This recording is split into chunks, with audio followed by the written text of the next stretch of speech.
উন্মুক্ত নালায় ব্যাটারি চালিত অটোরিকশা পড়ে শিশুর মৃত্যুর ঘটনায় চট্টগ্রাম উন্নয়ন কর্তৃপক্ষ ও সিটি কর্পোরেশনের কোনো গাফিলতি আছে কিনা সেটি খতিয়ে দেখছে দুদক।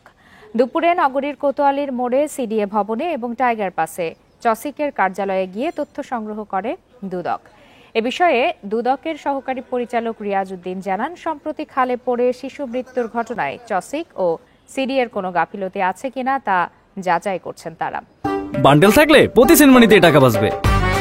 বিকাশ সেনমানি বান্ডেল কিনে জিতুন প্রতি লেনদেনে।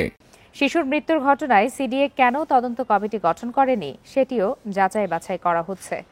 গত 18 এপ্রিল নগরীর হিজরা খাল সংলগ্ন নালায় রিকশা পড়ে 6 মাস বয়সী শিশু সেহরিশের মৃত্যু হয়।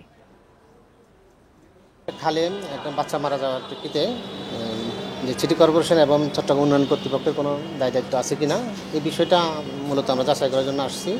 তো এখানে আমরা চেয়ারম্যান মহোদয়ের সাথে কথা বলেছি, সংশ্লিষ্ট পিডি এবং ডিপিডির সাথে কথা বলেছি, রেকর্ডপত্র সংগ্রহ করছি।